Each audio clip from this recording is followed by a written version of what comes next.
Matt, Tom Hitchcock, how are you? I'm good. Good, Tom. How are you? I can't complain. We had an interesting scenario with technology just then. So you was here in the meeting before and you forgot you had your meeting room on, and I was listening to you make a phone call to me. For those that work closely with me, they know my general level of incompetence when it comes to this is quite high. So totally get it. And lucky I wasn't talking to myself. But anyway, Like yeah. I said, I've been caught out with a couple of screens being left on, which shouldn't be left on in group Zoom meetings. It's a mistake we make once and once only. Once only, exactly. Well, nearly, yeah. I could have done the same thing again today. Anyway, we're here. So it's the main That's thing. it. It's it, and I've been looking forward to this episode that you and I would bump into each other. I suppose we can call it the circuit, can't we? We're on the circuit, and we compare notes, we trauma bond, and We're part of the NDIS supplier cult. yes, part of the cult, absolutely. I was actually at one of the events today down in Wollongong. Actually, I half expected to see you because that's a common hunting ground, if you like, for us. It is. I would have been there.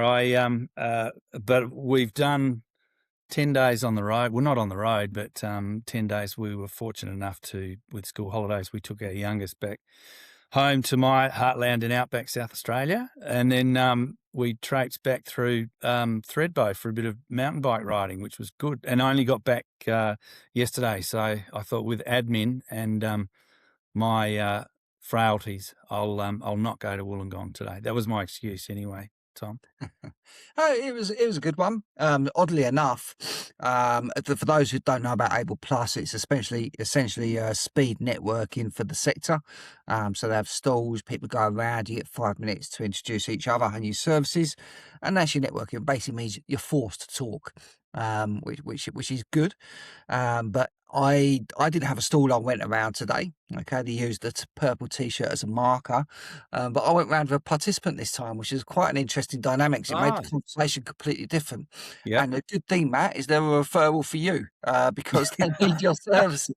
Everyone's a winner. That's fantastic. So you wasn't there, but you got yourself some business. How's that? Yeah. That's really cool. Did you? I mean, I've had that situation before where I've been at one of the Able meets, and like yourself, we might have a table, but sometimes we might just go as an attendee. And I was there as an attendee once, and Ian and the crew asked me if I'd take one of the participants around, and it was a really different dynamic to experience that and go through that, because some of the providers you already know, and we're in the business of helping, aren't we? And I found it quite enjoyable, really. I saw the whole thing through a different lens. Generally, it's with Able Plus, it's business to business. This was, a participant looking for services and things that could help them. And that's just it. And it's that lens we need to remember, remind ourselves of, why everything's here in the first place. And I think Ian did the right thing by saying, can you take a participant round? I think it's a really good perspective to keep things aligned for you. The B2B conversations are very different to B2C, if you like. And today it was wonderful. I kind of told the gentleman, like, this is where you need to go for this. And I could be a conduit. I was almost his support coordinator for an hour and a half, as he went around, he also learned what I did. He started introducing me. He started saying, "Oh, did you know he's also got a podcast?" I was like, "You can come again." Yeah. Excellent. Yeah, no, I highly recommend it. It was good. It was a good experience.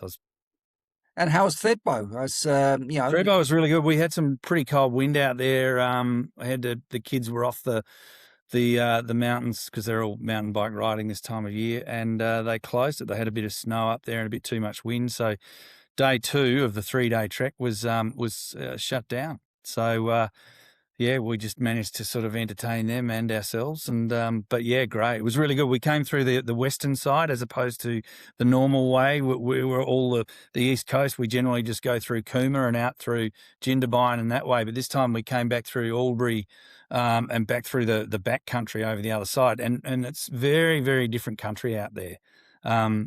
and it's like there's a wind crossover on the top of Mount Kosciuszko. There's a change of direction, wind direction, or weather patterns, and just the soil and rock formations and everything. Just very different country. It was great. It was really good.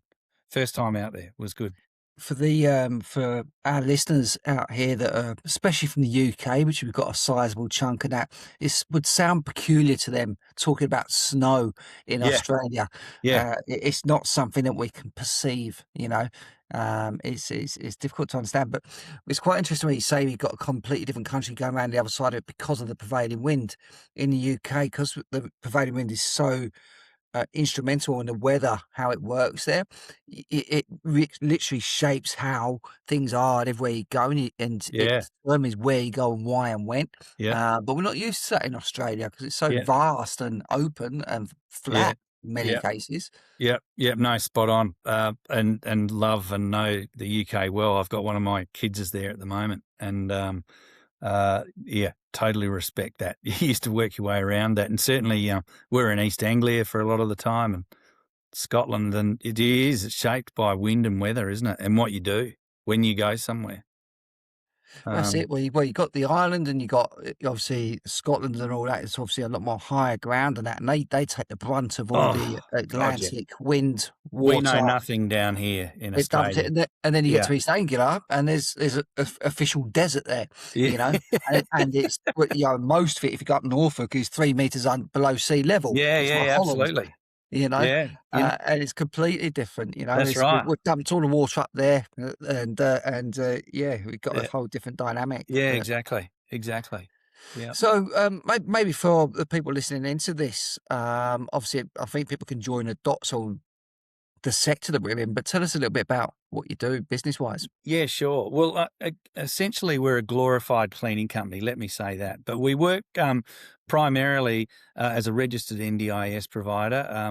We don't just work within the NDIS. We might do other work with Department of Community Justice, DCJ, Aboriginal housing, community housing. But the majority of our work is around NDIS participants, primarily psychosocial, high needs, pre-existing trauma participants who are struggling with their living environments. So that could be that they're on the cusp of eviction as a result of the place that they're living in, or they could be on the cusp of hospitalisation or exiting from hospital, or there's been some form of intervention, or it's just that they don't have the skill set due to the condition that to be able to look after themselves or look after their house effectively, and so we get called in to work one-on-one with those participants, and it can be a range of things. It can be where it can be a trauma situation where there is an eviction notice provided. There can be kids involved. They could be on the cusp of being kicked out as a family unit. So we get called in to work one-on-one with those participants we try and gather as much intel as we can from the smarts out there, and that is the allied services, occupational therapists, behavioural specialists, psychologists, their support coordinators, and the stakeholder group around that participant. Try and get as much information, practical information, as we can before we go into the property. So when we get there, we can have a conversation with that participant, and that's around. Well, we're very respectful. We're there.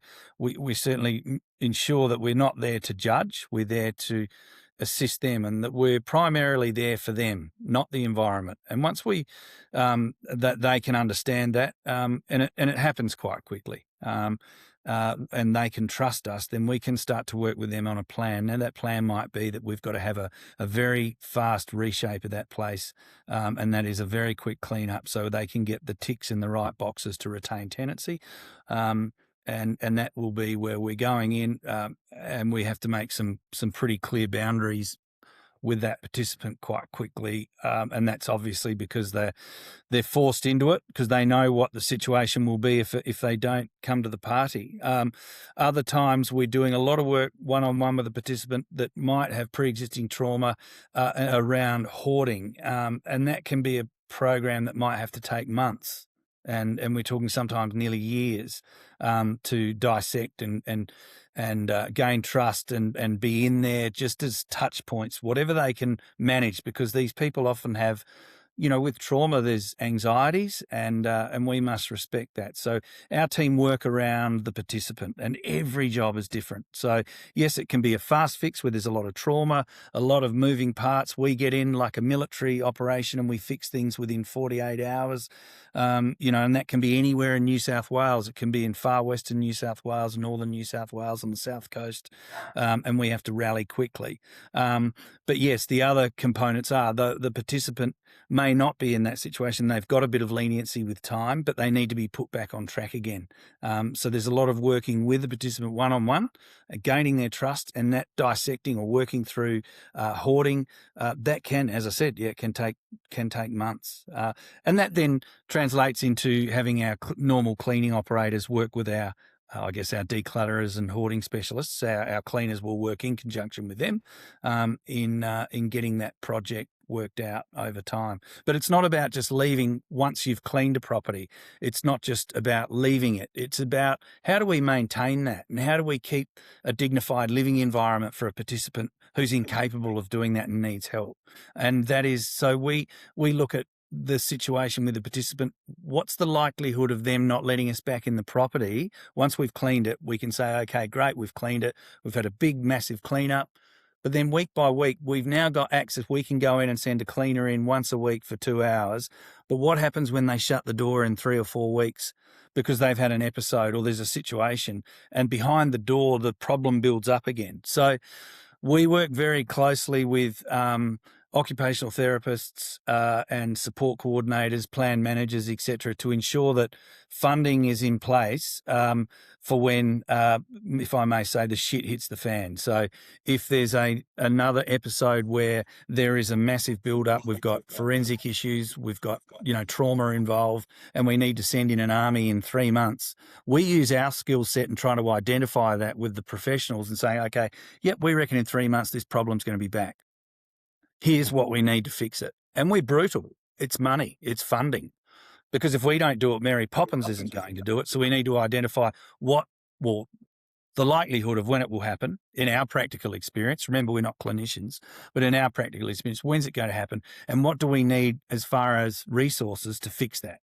And here's the report. So we put all of that in a report, and that's a pictorial evidence and all the room by room bits and bobs of what's got to happen. So when the poo does hit the fan, the support coordinator or the funding mechanism is there.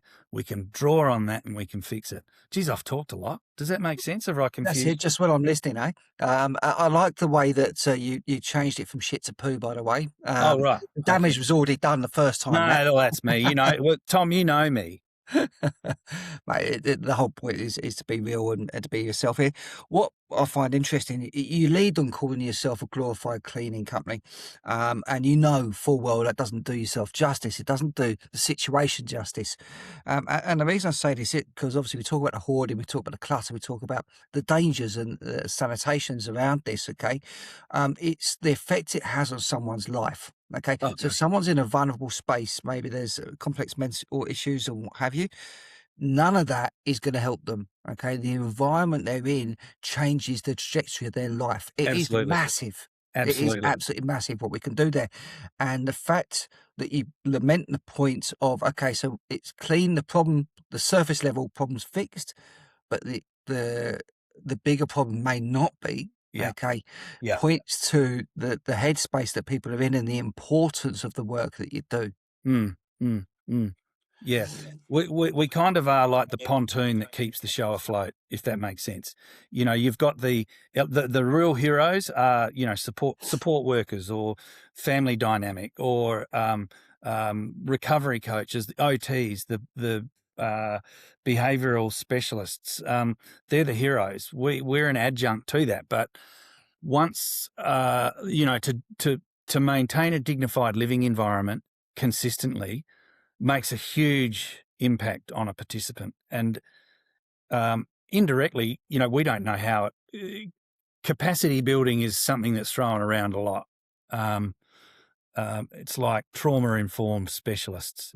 You hear it every day. God, I'm sick of it, by the way. Anyway, but what we do by default builds capacity. And to provide someone, to allow someone to live in a dignified living environment, as you've just explained, it's a huge uplift to a person's well-being. I'm just thinking aloud, forgetting, because I don't like the them and us situation. I Mm, never have mm, done. I don't like mm, those mm, categorizations. I understand their purpose and why they're there. mm, But unfortunately, the NDIS as a scheme does create a them and an us. Okay. mm, mm. Um, but anybody can find themselves in a situation of hoarding and where Yeah. they need someone external to come in and sort of help them out of a rut, if you Mm, like. Okay, mm. but thinking of it with that lens, just with that agnostic sense that anybody can find themselves in this situation, what do you find as the first step where they start to spiral down? Yeah, look, we see this quite a bit. You'll get a new participant who, and it's a square peg, round hole. They're the wrong person for the wrong type of accommodation, for instance. What draws on them to spiral? It can be a range of things, Tom, and I don't know if I'm explaining things correctly. I think this might be more clinical observation, or someone with that clinical background might be able to provide it more. I mean, we just see where there's, I think a lot of the time, drop-in support work or community access has a huge impact on a participant. And again, I can't talk from a clinical perspective, but I can see on the well-being for a participant, if they have access to a support worker who they trust and can gain access to the community, and that support worker can get access to their property, that has a huge impact on a participant. It's when that starts to close down. So what causes that closing down? To me, from what I gather, pre-existing trauma is a huge thing. You've got fully functional people that we're all fully functional. Well, not all fully functional. I should take that back. But it's like it can be the smallest thing from someone's past that can trigger their downfall in their living environment. And I can't answer what that is. But again, if it's that non-communication or non-access to the community or having access to someone they trust, that's where the shit hits the fan and things get bad. And can I just say, when we have access through our general cleaning division, so if we get access to a participant where we can send in our regular domestic NDIS trauma-informed cleaners on a week-by-week basis, we report on everything we see. And we've got to remember, our cleaners often are English second language cleaners, so we've got to make their report system really easy with drop-down menus on the app that we use and photographic evidence of when they go in and when they finish. But what we do is we put that together. It sounds quite technical, but it just provides a snapshot of that participant week by week. And we send it then to the stakeholder group. And we hunt down the stakeholder group. We don't just send it to a support coordinator. We want to know who's the occupational therapist or what other support services are in there, family members, whatever part of the faculty, of course, the support coordinator, but they're all getting that data or that report each week. So we can maintain where they're at. So if they start regressing, they know. They can see that. I've done a really bad job of answering your question, by the way.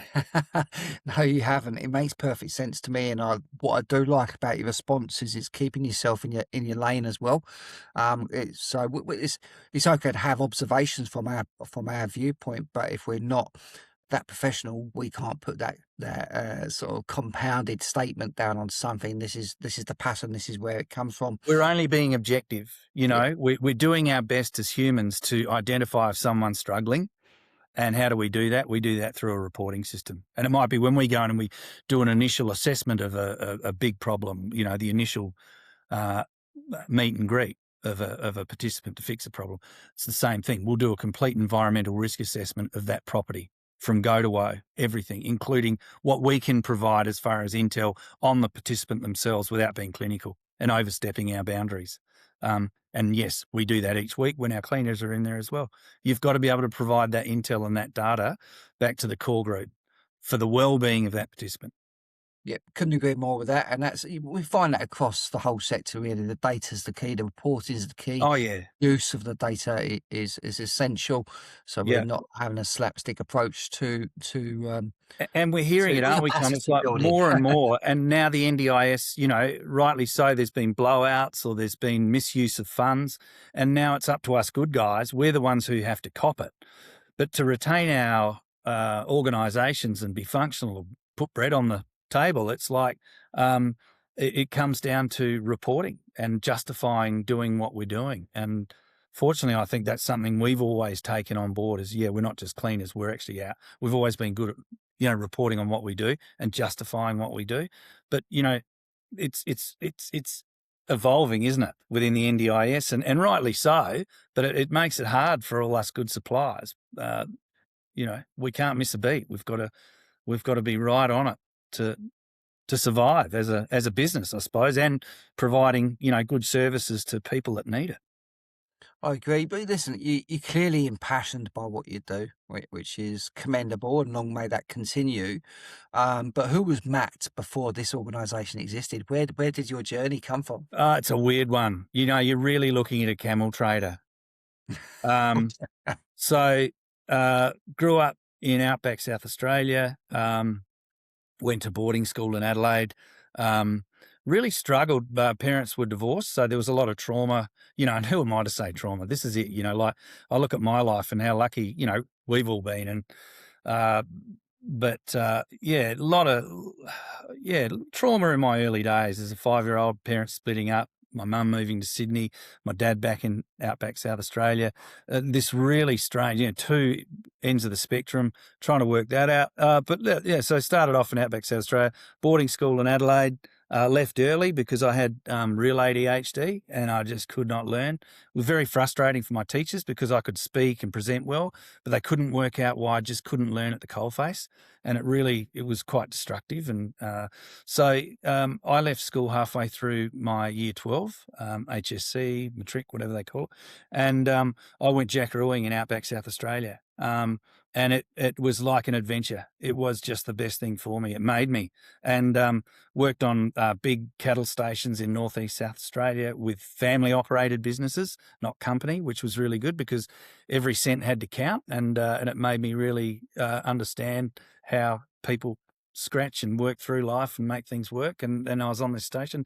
And then I moved out of that, moved into somehow over to the UK, worked in advertising, selling advertising space for the not Time Out, City Limits, which was a magazine, a competitive magazine to Time Out. They're no longer around, I don't think, City Limits.